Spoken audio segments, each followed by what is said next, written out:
Welcome back, amigos, to Metroid Zero Mission. In the last episode, we acquired the Ice Beam, allowing us to freeze enemies in place and use them as makeshift platforms. We also arrived in Norfair, as well as traveled to a brand new area exclusive to Zero Mission, Chizodia. In this episode, we're going to be acquiring a few more upgrades before we head into Kraid, the area, not the boss.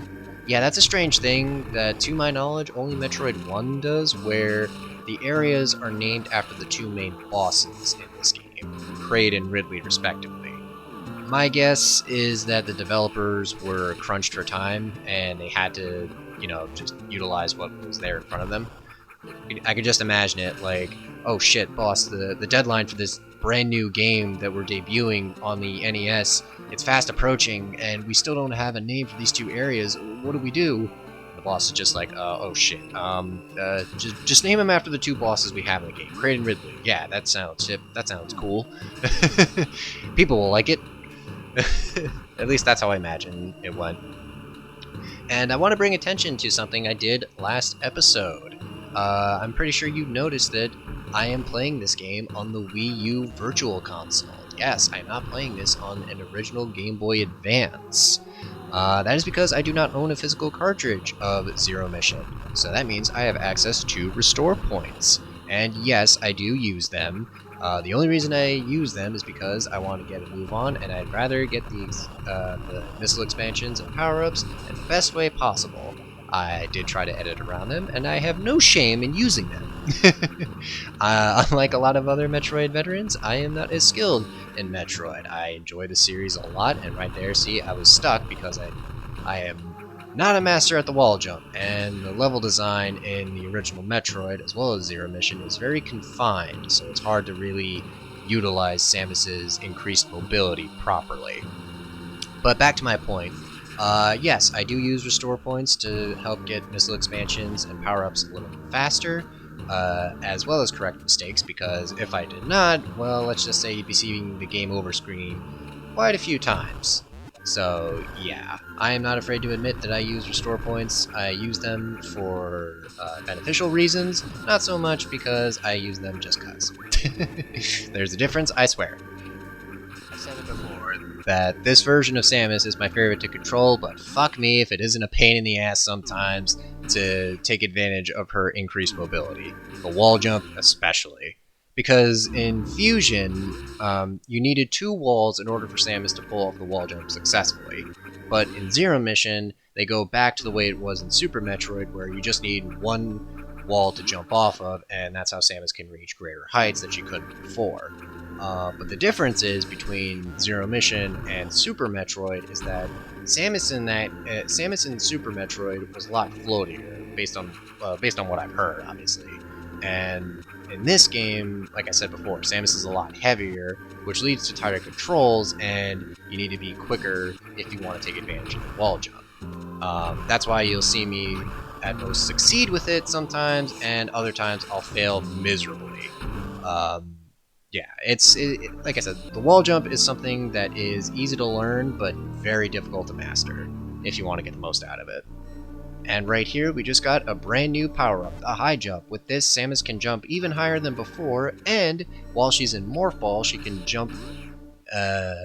she can jump while she's in Morph Ball. I tried to think of something. Tried to be as clever as I could with that sentence, but I ended up fumbling it. Just like my wall jumping skills. Self-burn. And my god, look at the amount of missiles we have. Like, we have a total of, like, I want to say 50, 55? Like, just in episode 1, we had only 5. Let that be a testament to just how many missiles, or missile expansions, they throw at you in this game. It's crazy. Like, they throw so much at you just so you can have an easy time. And, yeah. Like I've said before, Metroid Zero Mission, if you're just getting into the Metroid series, this is the perfect game to start with. You know, it's difficult to get, I'll admit, because you either need a Wii U or a Game Boy Advance with the Zero Mission cartridge in order to play, or you could just take the easy route and just emulate it. I'm not gonna say you should emulate it, but I think you should. It's the easier option, because God only knows how much Game Boy Advance games go for these days. Oy. Like, I looked on Amazon, and Super Nintendo cartridges, like outside the box, mind you, or just the cartridge itself, not the box, or instruction manual, they go for around like 30, 40 bucks, sometimes 50 depending on the game, and that's relatively inexpensive. I mean, it's inexpensive when you compare it to GameCube games. My god, GameCube games. Even when you don't have the box or instruction manual, they still cost like upwards towards $100, and it's just like, why? Why do they cost that much, you know? I mean, that's a rhetorical question. I know why they cost that much. It's because, you know, developers won't remaster these games or re-release them on, you know, current platforms, which just sucks, you know?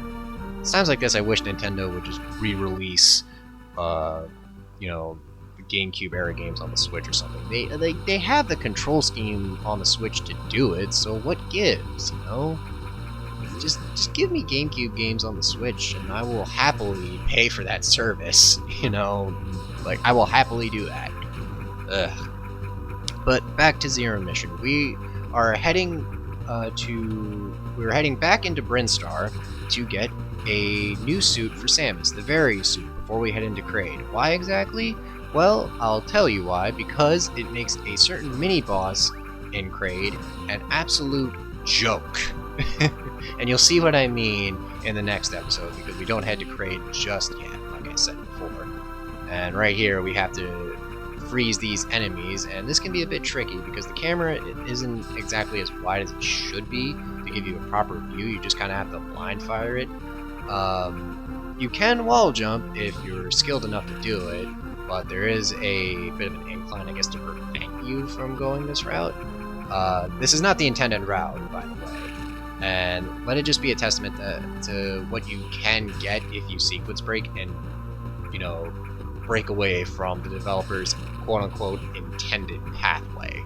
You know, that's what makes Metroid games so fascinating to play, as well as see others play, because just seeing what people can get away with or how they utilize certain upgrades that Samus possesses is truly awe-inspiring. You know, I said it before, but you can get a lot just with simple bomb jumping before you get the high jump.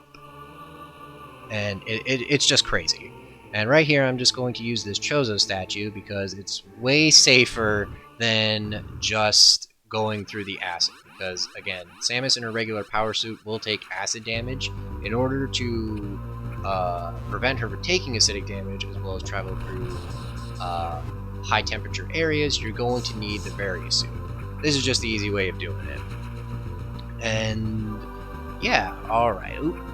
Gotta avoid that acid. And another missile expansion. We're already at 70 missiles, folks. Good god. And we haven't even taken down the first boss yet, or the first major boss. Shit is crazy. Ugh. So right here we're gonna blast through these now, I don't want to say fake blocks. No, those are fake blocks right there with the little bits of concrete in them. Fuck fake blocks. Ugh. You'll see why when we get to Ridley.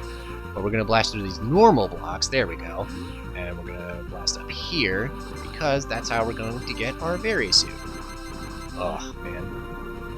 You know, as much as I enjoy bomb jumping and stuff like that, I am happy that we have the spring ball, so that way it's a lot easier to do. You don't have to rely exclusively on morph ball bombs in order to get to higher places. I mean, you can still absolutely do that before you get the space jump, but the high jump definitely makes things a lot easier if you're not very good at bomb jumping. Ah, fucking hell. So yeah, you want to be careful right there. There's acid right there, and if you fall, again, Samus moves very slowly while under liquid areas, like so. And yeah, you don't want to be taking too much acidic damage with only one energy tank. You know, you want to be very careful.